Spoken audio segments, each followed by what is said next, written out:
ఈ cinema industry నుంచి అలీ ఎన్టీఆర్ గారు అలీకి పోటీ చేయడానికి ఒక స్థానం ఇస్తామని చెప్పి ఇవ్వలేదు. సో అలీ ఏం చేయాలో అర్థం కాక అలా యథార్థ స్టేటస్ కూడా అలీ మాట్లాడారు. ఇంకా పోసాని కృష్ణమూర్తి ఇక ఆయన నోటికి అడ్డు పద్దు లేకుండా శ్రీరెడ్డికి ఆయనకి ఏమి తేడా లేకపోకుండా ఆయన మాట్లాడేశాడు.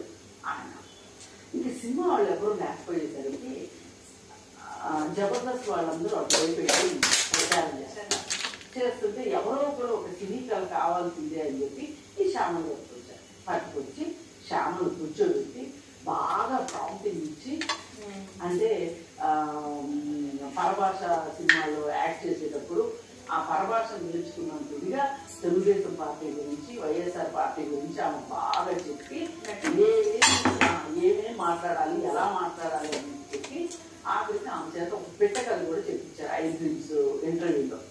ఆ పెట్టకథలో చంద్రబాబు నాయుడు గారిని ఒక ముసలి తోడేలతోటి వాటితోటి పోల్చడం అనేది చాలా దారుణమైన విషయం. అది ఎవ్వరూ కూడా హర్షించాలి.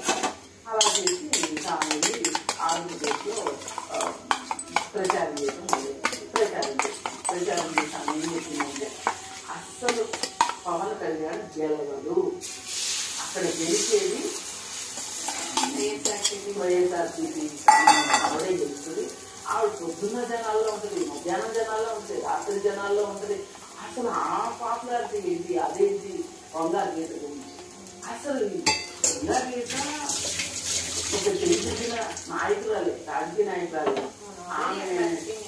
ఆమె ఎమ్మెల్యేగా ఉన్నది మొన్నటి వరకు, అంతకుముందు ఎమ్మెల్యేగా ఉన్నది, ఎంపీగా ఉన్నది, ఒకప్పుడు మంత్రిగా చేసింది. ఆవిడ గురించి నువ్వు కితాబులు ఇవ్వక్కర్లా, పిల్లకాకి ఉంటే దెబ్బ అన్నట్టు నువ్వెంత ఉంది. కానీ ఆవిడకి నువ్వే చాలా చేస్తూ ఆవిడ ముందు ఏం క్యాండిడేట్ పవన్ కళ్యాణ్ క్యాండిడేట్ చెప్పింది. సరే ఇప్పుడు చూస్తే నిజానికి పవన్ కళ్యాణ్ గారికి వచ్చిన వేరే. ఇప్పుడు నువ్వు ఈ పెట్ట కథలు చెప్పి చంద్రబాబు నాయుడు గారిని విమర్శించినందుకే నువ్వు ఇంత భయపడిపోతున్నావు. నీకు బెదిరించాల్సి వచ్చిందని చెప్తున్నావు. నువ్వు ఇంత పబ్లిక్లో వచ్చి బెదిరించాల గురించి దండాలు నష్టాలు పెట్టుకుంటే జరగక్కర్లా. నువ్వు చేయాల్సింది ఏంటంటే సింపుల్ సైబర్ క్రైమ్ చేసి కంప్లైంట్. Cyber crime